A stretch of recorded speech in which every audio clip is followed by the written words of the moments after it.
Hey guys, welcome back to another episode of Teen Muscle Radio. And in this episode, I talk to my good friend and fellow natural bodybuilder, Harry Johnson.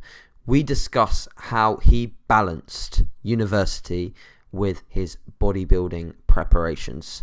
So Harry has competed 2 times in 2013 and 2015, and he has had varied success. His first year was a bit difficult, as you'll find out, and his second year was more successful, getting into possibly very close to elite level conditioning. And it's very interesting, this podcast, to listen to Harry speak about how he really dug deep into creating a positive environment for his contest prep, and how he had struggles in the gym which actually led to some tearful moments, which is really interesting for me as I was very close to those moments as well. So for you guys, this is going to be a great one, especially if you are at uni or considering uni in the future and wanting to balance that with the contest prep or a bodybuilding endeavor. So sit back, relax, and listen to episode 12 of Teen Muscle Radio. Right, okay. Hello and welcome back to episode 12 of Teen Muscle Radio, and I'm really happy to have you guys, the listeners, back for another episode. So if you are on YouTube, you will already see my guest. However, if you're listening on audio, my guest today is Harry Johnson. A lot of you that follow me will know Harry for sure. We've collabed in the past and are very close friends anyway, and communicate on groups, etc. on a very close basis. So I'm sure a lot of you know Harry and are excited to listen to this podcast. But without further ado, as per usual, I'll let Harry just introduce himself just a little bit, give himself a bit of a background for the listener, and then we'll go into the topic for today. So go ahead, Harry. Cheers. Hi guys, my name's Harry. Like AJ said, me and AJ have been friends for a good few years now. A bit about me. I've just graduated from Cardiff Met University in sports conditioning, rehab and massage. So that was a focus on strength and conditioning work. I also compete in natural bodybuilding, so I've done 2 shows in that. Dabbled in a bit of powerlifting, but bodybuilding is where's the heart at. Currently work in Tesco's. I don't know if that's a big deal, but I do. And I coach alongside that, so coaching is where my passion lies. So next year's work on building that. I got my master's planned for September, down strength and conditioning, so hopefully that's the route I'll be taking from now on. Cool. So very, very busy guy, a lot going on, fingers in a lot of pies, as you can hear. And one thing that I would like to also add is give the listener just a roundup of your competition history within natural bodybuilding. Okay, so I competed first time in, check my trophy, 2013 in the BNBF Southwest. There was 4 in the group. I placed second. First show was really good fun. I really got stuck into it. Didn't know what I was doing, prepped myself the whole way, and then dead happy with that, qualified for the finals. Lost my way a little bit and didn't end up getting there. So took a year out, focused on uni, competed again in 2015 with the NPA. That was the NPA Southern, I believe, Southwest, where I placed 3rd out of 8, I believe. Really good show, brought my best look. Again, qualified for the finals, but I didn't do it. A lot going on at the time. So that's that. The plans are to compete next year again and make an actual season out of it. Should be good. So for context as well, like Harry did get really diced, like we're talking seriously diced. So those placings obviously reflect a very competitive natural bodybuilder anyway, because all the federations that Harry has competed in are very competitive. But I think to sort of give those a bit more of a bump, like Harry did achieve serious conditioning. So that MPI, it was a tough class. Yeah, definitely. Class. I think Jack Gadd was second, and then the overall winner was first, or something like that. Like, it was seriously competitive. 400 kilos of mass. Yeah, big lad. Big lad. So yeah, like seriously competitive natural bodybuilder, and obviously doing a lot of other stuff, which is why I want to speak to I want to speak to Harry today. Sorry, I'm getting all confused. So yeah, I want to speak to Harry today basically about how to balance university with a bodybuilding lifestyle. So whether that be in a surplus or in a deficit, the main thing that we want to touch on is obviously dieting, how to optimally diet, or how Harry would say that the best approach to dieting or gaining whilst balancing the busy lifestyle that is university.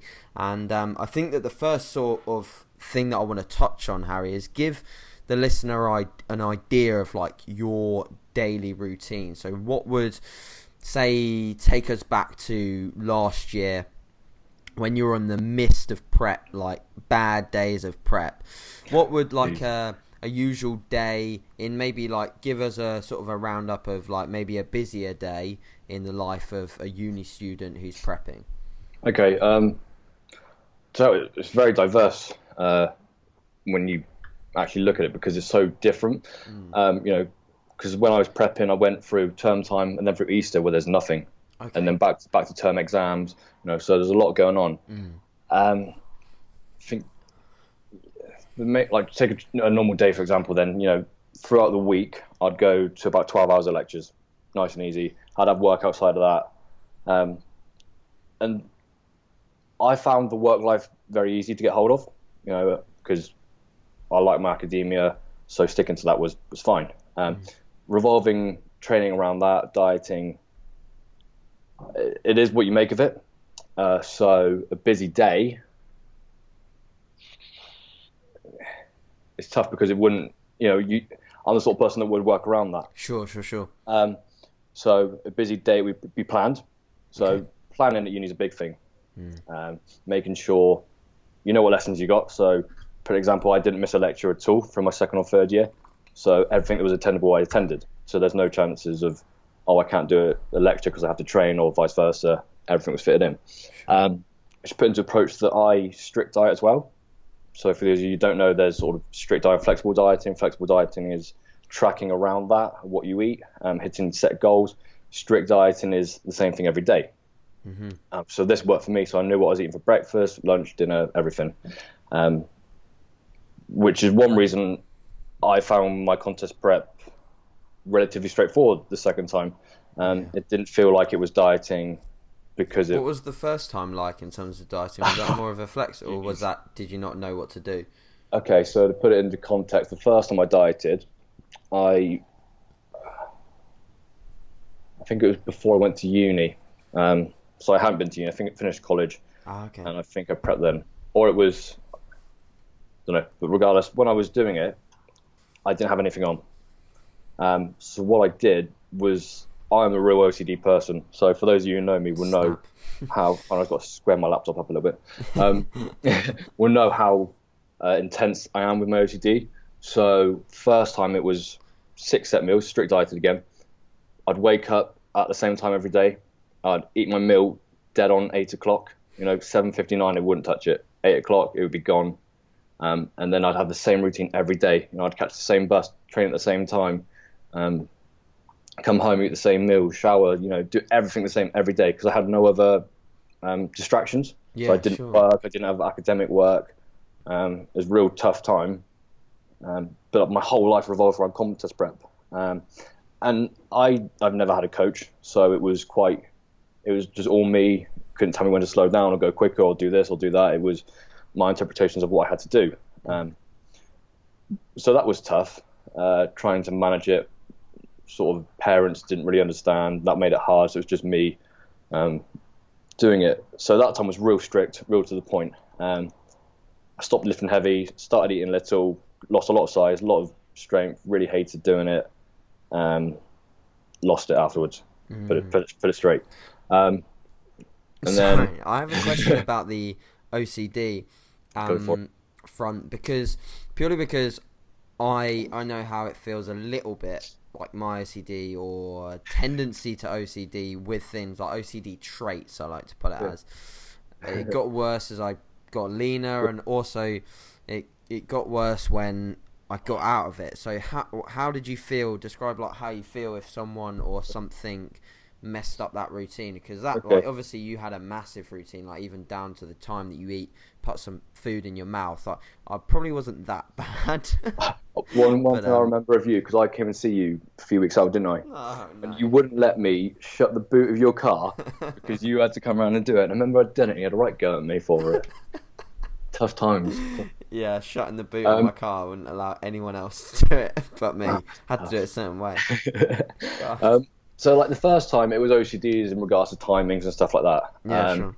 The second time I competed, it was a lot more flexible. So obviously, I had the same meals each day, but I'd eat it. I'd eat breakfast at 7 o'clock to 10 o'clock, whatever time it was. I had no fuss about getting to that because looking at the big picture, as long as it goes in, no big deal. But habits got really bad. So I don't know about you or other bodybuilders, but when I'm prepping, I find I'm real motivated. Sure, yeah, totally agree. Shit gets done, and it really does, because I think a lot of people revolve their life around food, but when food is, they can't change it, you sort of start dealing with other stuff. So I'd find like my productivity would be through the roof. And that made routine really good, but it made it a really OCD routine. So everything was done. One part I had, which was something OCD, was my girlfriend at the time came around. I told her not to untuck my bed because it was so square and perfect and lovely. Jumped in it, untucked my bed, and I made her go home. That's the sort of routine I got into.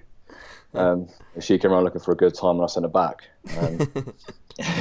Did that stress you out more then, do you think, having obviously the OCD trait? Because it definitely did with me. Like, I was not only like that with the car boot, but also the way that I closed my bedroom door. And like, I remember someone, maybe my mum or my sister, messing it up, and man, that's just stressed me out so much. So I definitely think that probably has a negative impact, if you're agreed on that. Yeah, definitely. Like the routine was really good, and especially towards the end of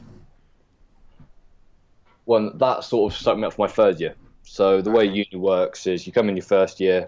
This is a 3-year course. Come in the first year, you get introduced, bit of a DOS. You pass the year, happy days, you go on. Second year is the more academic year.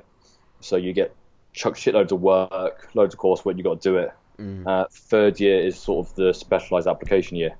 So, you focus on what you want. You do external stuff. So like me, I went and had placements and stuff like that. Dissertations. So work with more direct, but more intense in that direction. So my second year and that OCD and that routine definitely set me up for a well-run third year, which, has its benefits. But then, you get the benefits of that. It's the lack of benefits of other things. So whereas my academia went really well, my relationship with food and training was really bad. So there was balance issues there. And that sort of happened both times. So especially with uni, when I finished competing the second year, it was hard because I'd got a real good drive for it. Really doing my work, did my exams. And my last exam was on a Wednesday. And that same week, my show was on Sunday. And that Sunday, I had to pack. So before I left, so say Saturday night, packed my dad's van up, tanned up, went from Cardiff, where I'm at uni, to Exeter, where the show was, and then back home. So it was a huge change. It was one day of everything stopped. Uni stopped, contest prep stopped. I was back home where there was nothing. And obviously, placing third at the time, I was pissed. You go wanting to win, but then you're looking back at it now. Everyone says this, but looking back, you respect where you placed. Definitely. That was really tough. So then coming back to uni in September was hard, balancing that uni life with trying to get over food. Because remember when I saw you, didn't I, just after my show before you competed again? Yeah, sure. You saw me at the Southern really close after you competed. And then you came down when I was still prepping. And I can remember, you had sort of maybe a little bit of a rough time post-competition. Yeah. And so I went full on level cloud. Like, I got fat. Why do you think that happened? Do you think that was mainly primarily down to the fact that you had such solid goals in place, and obviously this is maybe a pro of balancing uni with bodybuilding is the fact that you can actually be so focused on having a bodybuilding show that it makes you more focused for the uni work, and you smash both out the ballpark, which you obviously did because you did doing very well at uni. But obviously the con of that is when it's sort of over, you have a huge, maybe it could be called like a goal dump or something, like you dump the hell out of all of your goals and you're left with very minimal stuff to do. So what do you think is the main reason for sort of things falling off track post show, and describe what sort of happened? So yeah, I'm a very goal driven person. I like to know what I'm doing. I'm the sort of person that if I need to do it, I'll do it, and if not, it literally gets fucked off. So having that goal is ideal for me. I know I'm going to compete next year, but I'm not worried now because I know when the time comes and I have to do it because I've got an end point, it'll happen. Yeah. Which you might say is not the best way to look at it, but that's how I work. So that's how I do it. So yeah, like everything ended that 1 week, dumped all my goals. Having an actual end point is so important. I think a lot of people neglect it. Like, you hear a lot of people like, I want to lose weight, and they can't lose weight because they haven't got a goal. Yeah. Like, I want to lose some weight. Well, what do you want to lose? A pound, 20, 40?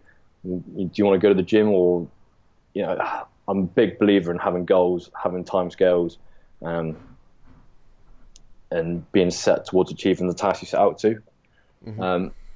So having coursework and stuff was really good while at uni, because that took my mind off everything.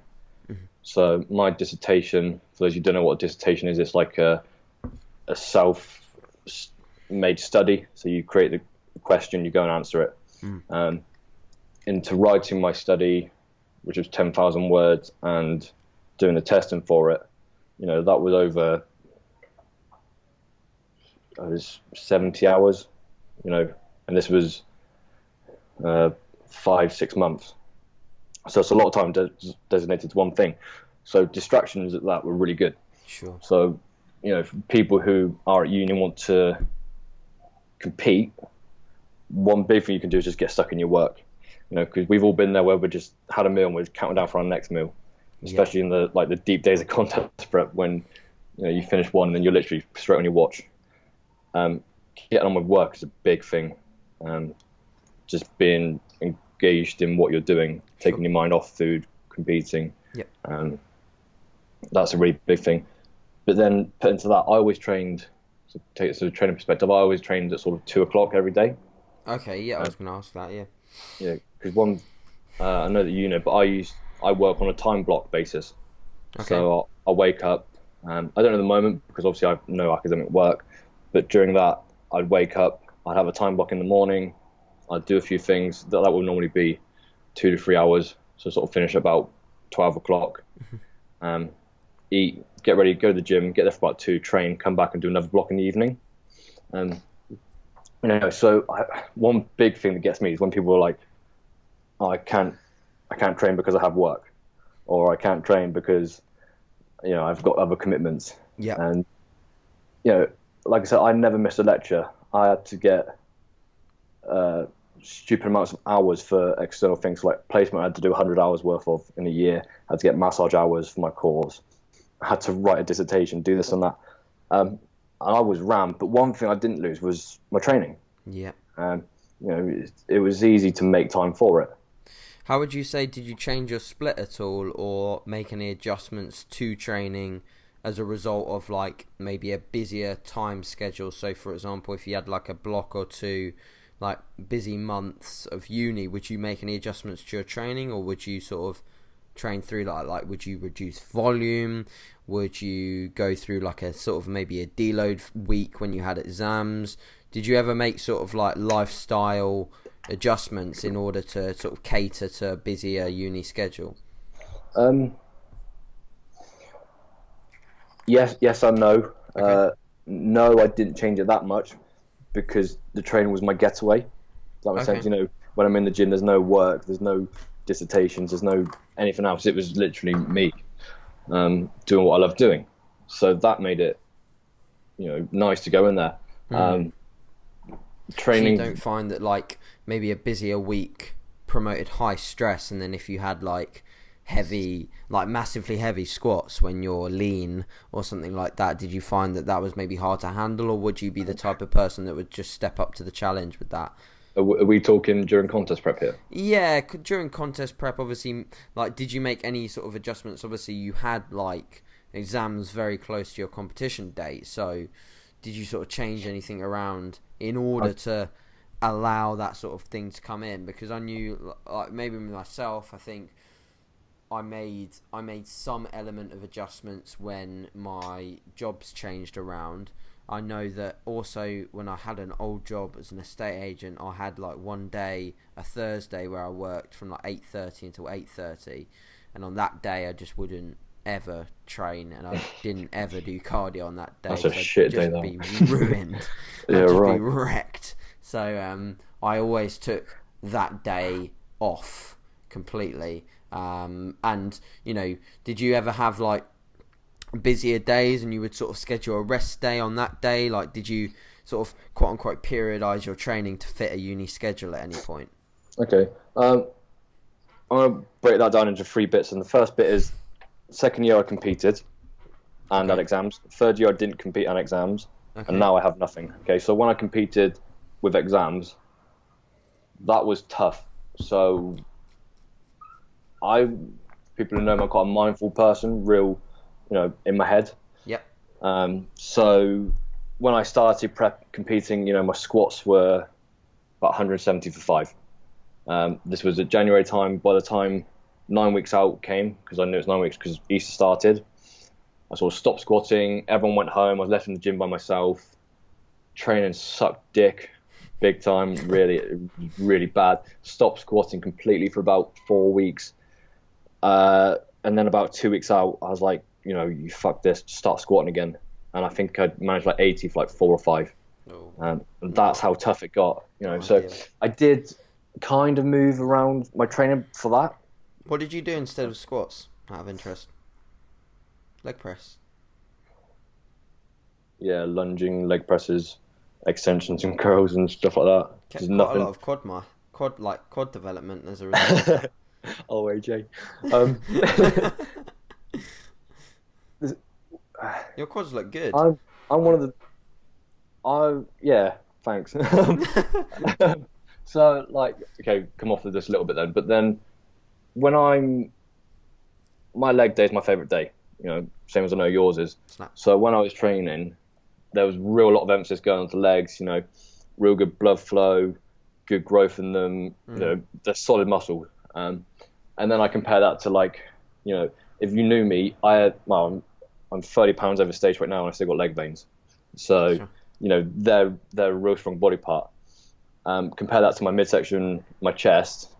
They're not bad, but they don't have the same intensity. They're not vascular. They're not dense mass compared to my legs. So it was hard to take, but it was literally get in the gym, pump the hell out of them for everything I could, and then leave. That was tough. So you maybe one of the only changes was the fact that you sort of maybe took out some element of compound lifts. Yeah, good. Ish. But would you do that again or not? No. And why wouldn't you? So, out of interest. So if you were following my Insta posts, Of course. Insta 4, I look my best about 9 weeks out. Yeah. Which is really bad to say, but it was at that point where I stopped lifting heavy. Okay. I started competing at 180. I got to 154 on stage at 155 or 56, I think. But I looked my best at about 162. Glutes were coming in, and then it got to that point where I stopped lifting heavy, lost a lot of mass. Did you stop lifting heavy and equate volume with lower loads, or did you not really track volume at this point? Like, did you keep volume the same and just drop the higher intensity stuff, or did you just stop doing high intensity stuff and thus dropped a load of volume as well? Yeah, dropped a lot of volume. Didn't have it as intense. But when I competed the first time, I stopped lifting heavy and I had low calories. I said that already. When I competed the second time, kept calories real high. I barely went below 2200, 2300. even apart from one day where we had about 800, but we won't go there. And Actually, you go know, there. What what happened? Why did you have it? I think I remember you speaking to me about this. Why did you have 800 calories on contest prep? So I was 10 days out. It was a Wednesday, and I hadn't done anything off diet the whole time. So I dieted 18 weeks. Yeah. So I'm 16 and a half weeks out. 16 and a half weeks done, a week and a half out. And gone through like a warrior. Yeah, bought my girlfriend some cookies because it was her birthday. You know, I was feeling nice. It's really good cookies, by the way. Okay. I bought them and I was sat having a coffee, you know, doing some work, and I was like, I'm gonna have one. I had one. Tracked it in my fitness pal. Bear in mind, I wasn't strict tracking, so I had to find all my food, stick it back in, track these cookies in, and then I was like, well, that wasn't too bad. I got loads of calories. I'll have another one. Okay. You remember I said as well, I train at 2:00 every day. Yeah. This day I had a mate stay the night before, so we trained at 10 in the morning. Oh. So my day was 4 hours ahead. So all out of whack. Everything was out, and I literally went ham on these cookies. Called a mate who's competed before, was like, you know, I fucked it, and he's like, well, when's your next refeed? And I was like, well, Thursday, tomorrow. And he's like, pile it off, just have it today, like, you know, get out your system. And I was like, yeah, okay. So I went fucking ham, literally. Everything felt minging, and it was that point where, you know, strict dieting, you don't have exotic foods, I guess. You know, you don't have, you know, Jack Gad crumpets and donut. Jack Gad Fitness. You know, chocolate for days. He gets mentioned on every single put a little link in podcast. here. Yeah. Yes, you know, so it's real strict. So everything I ate just tastes so good. So the more I ate it, the more I wanted it. Really went hard. I think I went down about 7,000 calories. Binging. Yeah, I remember you doing like quite odd refeeds, like not like odd.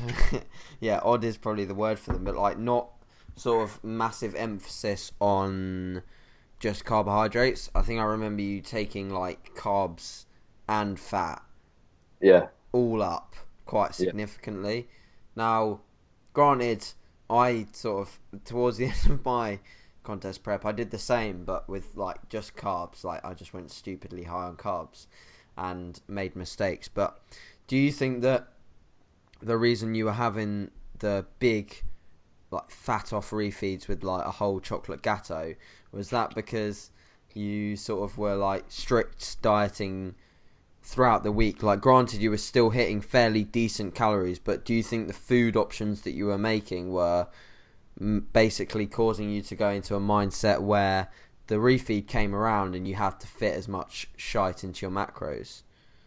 And did you ever have numbers on the refeed? Yeah, everything was tracked. Okay. And it was all planned the day before. So, like I said, I did have I think the highest carb I went was when I was like 3 days out on a Wednesday. I went to 1,000 grams. And that was a good day. I did a few of them. Keeps you happy, doesn't it? You know, and high fat as well. So it was more of a case of getting food in that I could enjoy. Okay. You know, and like I said, everything tasted so much better. Yeah. So like eating chocolate cake was like being in heaven. It was so good. But would you do that differently out of interest? Like those refeeds, would you change them for the next time that you do prep? No. No. Okay. What I would do is I would take those calories and dispense them throughout the week. Okay, so you wouldn't necessarily refeed. You'd just have higher calories throughout the week. Is that what you're saying? Yeah. Okay. Yeah. Interesting. And you know, and try and disperse it with a low and a high day to sort of offset it a little bit. I see. But not so much as a refeed as when I went before. So, granted, what I did was pretty stupid. To be honest, it felt good and I looked good, and it allowed me to not chase the numbers as much, so the scale numbers. So I feel it worked. Yeah. Rationale behind it, because I wanted to. You know, I guess I was as good as any. But there's definitely different, better ways to do it, better choices. Sure. You know, it's a learning curve. So plan on competing next year. I know how long I need. So the first time I competed was 15 weeks. Last time was 18 weeks. I reckon 18 weeks again would be spot on. Any longer from where I am now isn't really necessary. I don't want to make it, in and out. And I don't want it to be stupidly long. So sort of 18 weeks seems like a good amount. I think that's what people forget as well, is when you diet for 18, 20 weeks, let's say, and you do a show and you qualify, you've got another 18, 20 weeks to go until the finals. Yeah, well, it depends, doesn't it? Like, it depends, obviously, what show you pick. Quite late, didn't you? Yeah, if you pick a late show, that's something that could be beneficial, because then you've obviously got a shorter time period for the jump to the final. And with the change with the MPA bringing their finals very close to the BNBF, then it actually benefits quite a lot of competitors, because these two federations used to have their finals massively split up. So there was the BNBF finals, and then there was about 5-week gap to the MPA, whereas now they're a week in between each other, so you can sort of do both and still be alive. However, when you have it's that longevity point of view, like, can you stay lean for that long? Obviously there's an argument of, like, you could reverse diet, you could bring calories up, you could have a diet break after the show, but I think once you've sort of got lean, you felt the repercussions of getting lean, staying there for any period of time, granted raising calories, reversing, whatever, it's going to be relatively uncomfortable to sort of maintain that for a period of time. Especially training just goes down the pan quite fast when you're sort of staying lean for that long. I know my training certainly did. So psychologically, Harry, do you think there's anything that really sort of affected you throughout your prep that's also relative to your uni? So, like, stress of exams, stress of doing well, stress of trying to impress, or trying to obviously get the job that you want in the future. Do you think at any point you were like, man, can I really handle the external stress that not only dieting is promoting, but also the uni? How did you deal with stress?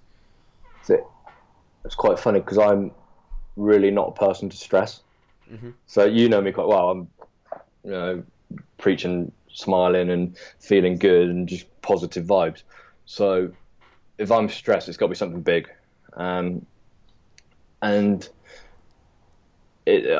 when I'm stressed, it's more of a one big chunk at one go, and then that's it. Okay. So to put that into context, when dieting, this really affected my uni work, because it just made me feel so bad.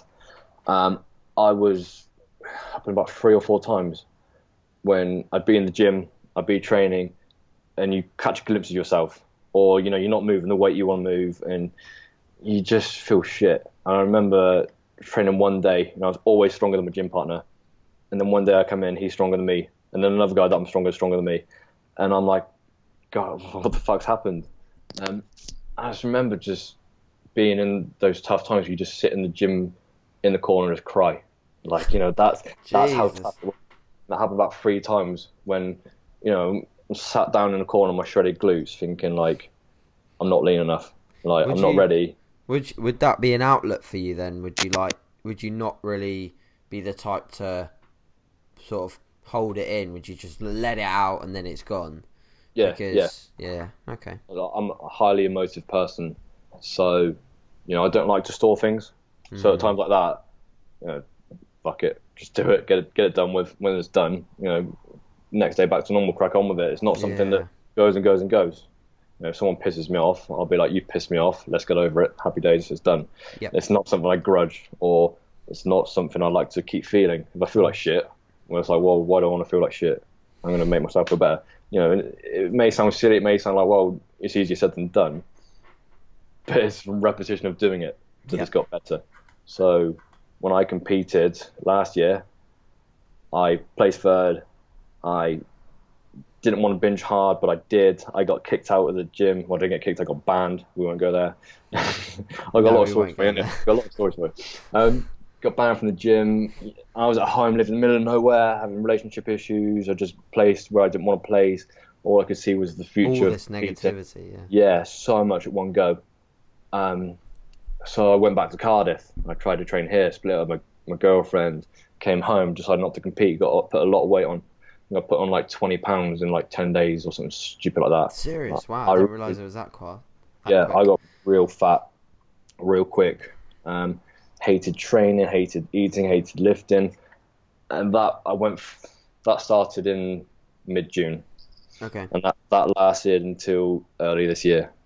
You know, so that was a real tough time. Long time, yeah. Um, it took a long time to get used to eating food, so I'd track for a few bits, and then I'd have a massive binge, and Why I'd do you feel think that happened? What do you think was the main reason behind that happening? what, binging or just feeling that Yeah, way. just that long period of time where you weren't so happy with how things were going with food or your physique. Uh, because I knew I could do better, Okay. and I knew deep down that I didn't have to break up with my was then girlfriend because that was on me. I didn't have to drop out of competing because that was on me. I didn't have to eat all the shit I ate because that was on me. And everything was like. And now I look back, so I could have reversed out of it, or done it gradually. I could have competed in the British finals. I could have competed in the BMBF, which was the plan as well, but I didn't because it was on me who fucked it up, and that was really hard to deal with. So I like to know that if I'm doing something, I do it as well as I can. Mm. It might not be great, but if it's as well as I can, then that's that's as well as I can. Yeah. So looking back and thinking I didn't do as good as I can, and wanting that second chance, so I know that next year when I compete, it's just as much as proving to myself and showing to myself that I can actually come out of a show, because obviously it's happened twice now where I've lost my head afterwards. So next year is a really case of getting involved and doing it and staying consistent. I'm sure it's the same as you, especially this past year for yourself. Sure. Your network has grown massive. Oh yeah, So sure. the amount of support you get from people who know what you're about is huge. So when I competed the first time, I knew nobody, didn't see anyone. When I competed the second time, I had uni friends, I had a few bodybuilding friends, and then coming out of the MPA last year, massive influx of social awareness and networking and people who respect who you are and what you do. And I think that, as much as you don't want to say it, that sort of feeds you. Yeah, That you, definitely. if you don't uphold your standards, people will know, and they'll be like, "What are you doing?" So I think that's a big thing. The taking it back a step to this side of sort of getting depressed post show and influxing that with uni. That was another part, that uni was that getaway from training, whereas before it would be the other way around. Wow. Training would be that getaway from uni. So that sort of therapy to make you feel better. Whereas it was literally like, I want to go up and I want to go to uni. I want to spend hours in the library. I was never that person to sit in the library, but I want to sit on my computer. I want to type. I want to do research. I want to do this and that, just because it got me away. Yeah. And I knew that. So I didn't compete this year because I wanted to take a year off to focus on uni. So it was really good to get that drive to get away from something to focus on something else now. And that paid off big time. Sure. I think like what you've basically highlighted again is that focus thing. So when you didn't have training going well, you had the focus of uni, which was benefiting you. So I think that's obviously a massive benefit for anyone that maybe like takes training that edge too far, like that edge too seriously. Like maybe something that like invests in themselves and something else helps take that edge off them a little bit, and just make them a bit more rounded. So that's obviously something that you've done. Like you're both very rounded in your training, in your work, in how you post on social media. Like it's becoming more rounded rather than just being someone that like is training or just trains. Like you've got lots of stuff going on which fuels the fire for loads of different things. So I think that's really important. So I think in terms of like how you've balanced uni and everything like that, we've really sort of like hit on a lot of stuff which is really, really positive and really good, and a lot of people that can sort of take away from it. Now, what would you like your main advice for people going into uni that maybe already have a bodybuilding goal, maybe they're gaining at the moment, or they're looking to compete in the future? I know there's a lot of people that are at uni that are looking to compete. So what would your main sort of tips or advice be to an individual that's sort of looking to balance both? Now, you've touched on a lot already, but sort of give your main bits of advice from what you've learned. Yeah, okay, keeping the goal. So you're at uni for a reason. Make that your priority. I said from the start of year 2 that I wanted to do first, so I knew that my bodybuilding goals had to come down a notch for my university to come up.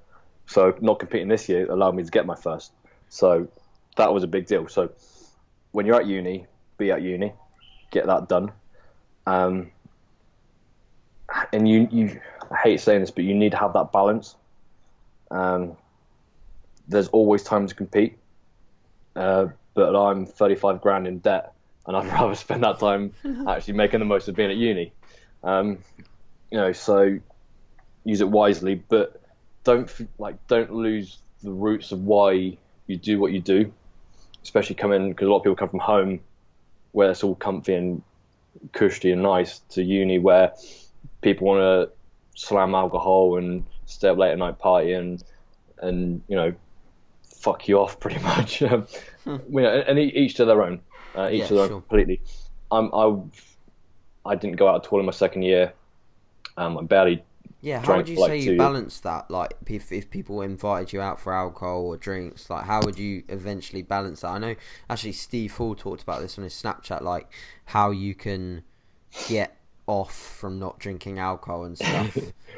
But how did you avoid it? Because obviously it's a regular occurrence. Yeah, so first year I got to uni, and everyone does this. They're like, yeah, I'm going to focus on gym and get massive and, be the biggest guy on campus and really engage it. And then you end up drinking and you fuck off, and that doesn't happen, And then I'll be like, come back the second year, but I want to get the biggest guy on campus. I fucked last year off, but I know what to do now. And then it doesn't happen. And then you see the picture. So I think social norm at uni is to binge drink and go ham as fuck every time you get the chance to. But then, you got to remember what sort of person you are. So I'm the sort of person to go to bed at like 8 o'clock and wake up at like 6. And I'm the sort of person to eat healthy because I want to.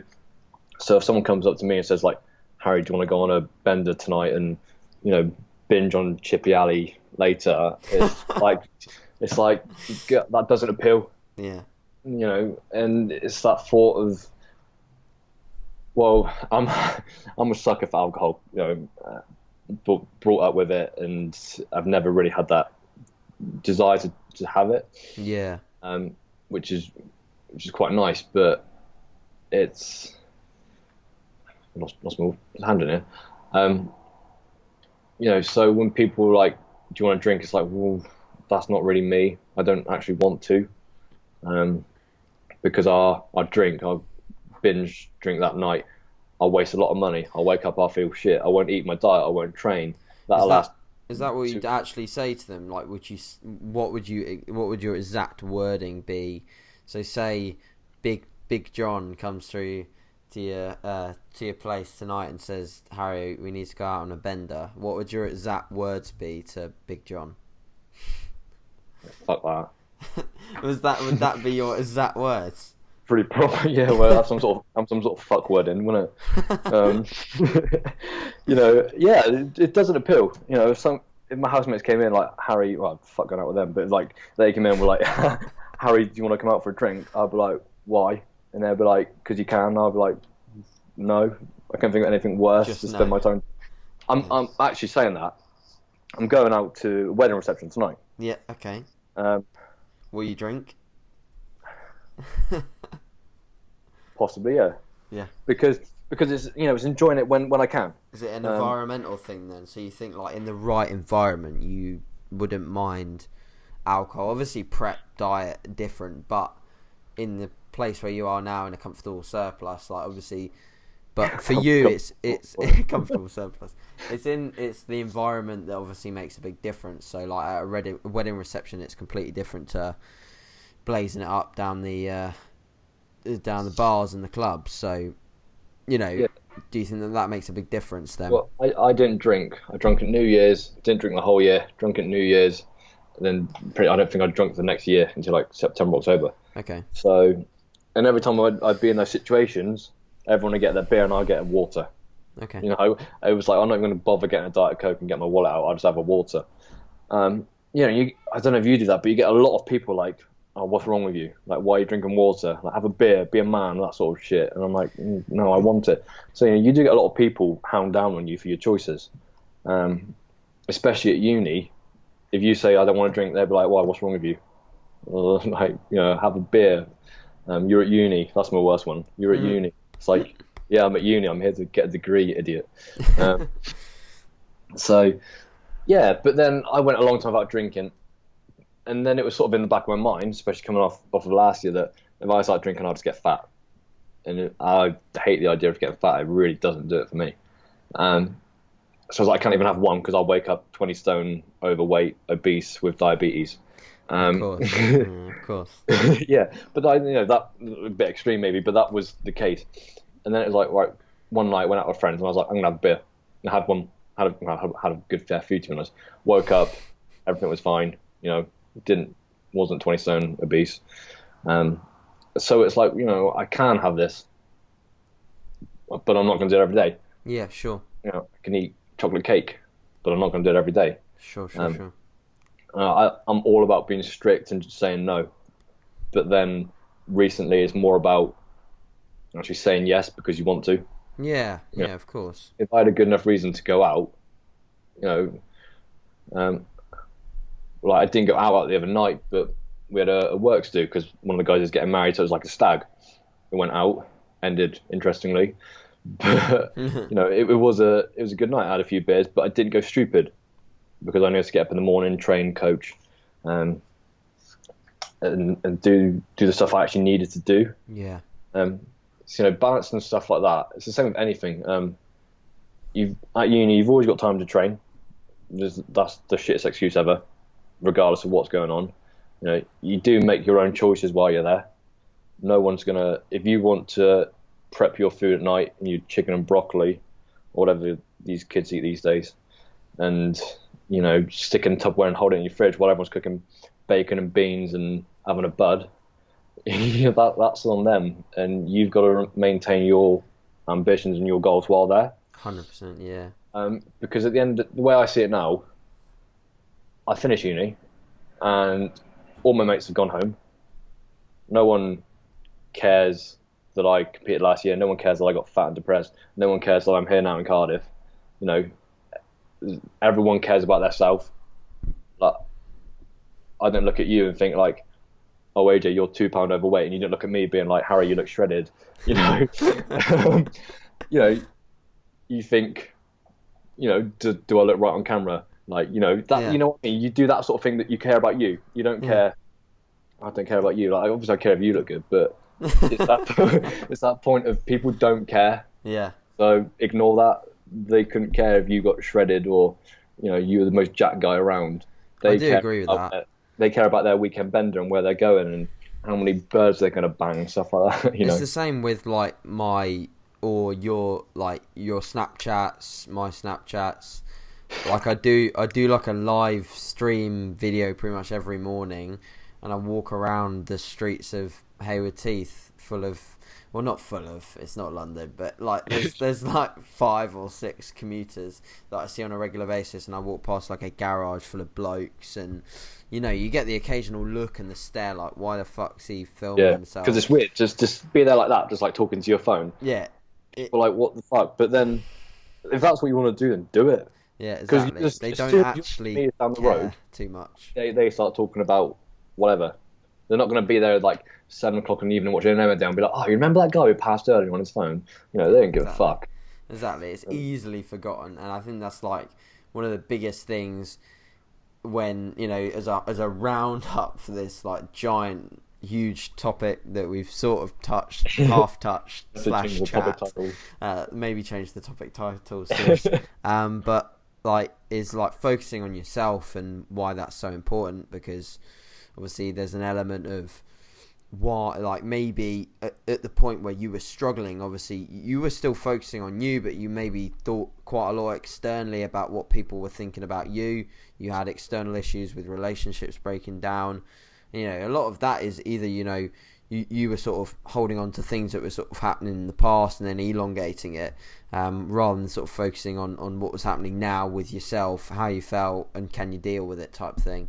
So I think that is a really, really good point. So Harry, don't want to keep you for too long, hitting about 50 minutes on the podcast. So if anyone has listened or watched this far, I thank you very much.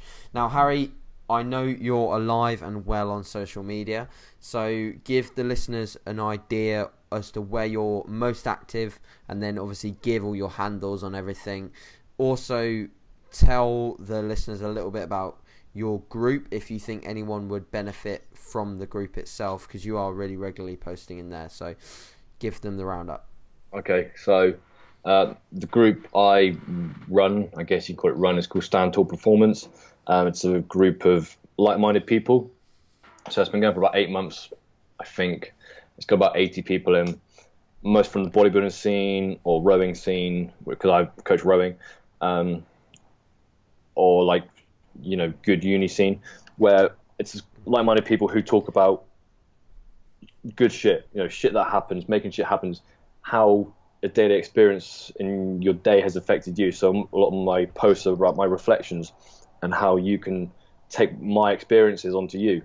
And likewise, if you feel you've got a point that needs delivering, post it up, because people want to be told what's good and what's not. Yeah. And people like to hear experience of other people. So that's what it's about, Stand Tall Performance. It's a private group, but I'm sure AJ can stick a link for it on there. I'll link it, yeah. Instagram, which is where it's at. If you want loads of nude selfies and memes, follow AJ Morris. Handle is Harry Johnson _94. Okay. It's probably my most run, and Snapchat Harry with 3 R's _J. Yeah, worst idea ever. Everyone takes the piss, but yeah. So Instagram and Snapchat's where it's at. Cool. So what's the plans moving forward? I know you mentioned a Masters and competing, but yeah, just round it up. What's the plans for the rest of this year and then moving on to next year, just so the listener can sort of stay in touch and figure out whether you're good enough to follow or not? Yeah, please. So the plan is academically doing a Masters in Strength and Conditioning, which starts on the 26th of this month. Oh, wow. Cool. Should be real good fun. Hopefully that goes well. Yeah. So that's academically competing. So at the moment, it's just real chilled. I'm eating a lot. I'm training as fucking hard as I can and loving it. And I don't need that any other way. I don't need to be OCD with Excel sheets and MyFitnessPal. Yeah, because it works. So compete next year, start prep fairly soon after Christmas. Cool. And then any sort of specific shows that you might target, do you know, or not really decided yet? Not really decided. MPA, okay. BMBF, Southern ones, and then maybe dabble in the ones you are, because then I compete against you and beat you. Will you still be a junior? Yeah, you will, won't you? Possibly in the BMBF. Oh, okay. Not maybe. Not in MPA. No. Yeah, of course. No, How old are you, out of interest? 22. 22. When are you 23? End of June next year. Oh, okay. You'll be able to compete in the qualifier, but you won't be able to compete in the finals. Yeah. I was meant to do that last year, but they said no, because you have to be it on the date of the finals, not the qualifier, which sucks big time. So I'll be a weight class. I'll be in the lightweights. Yeah, you might compete in the MPA against me, and you'll thrash me to bits. We'll see how that goes. Possibly, sirs. My made by Morris biceps. Oh yeah, so yeah, definitely you need to follow Harry, because we might be competing in similar feds next year when the shredders return. Yeah, but yeah. Anyway, Harry has got a wedding reception to go to, so I'm going to let him go to that. Thanks again to anyone that has listened to the full podcast. Me and Harry really appreciate it. Harry, you got anything else to say? Otherwise, we'll sign out. Thanks for having me. It's been a pleasure. No worries, bro. Right, see you later, guys. Thanks very much for watching again.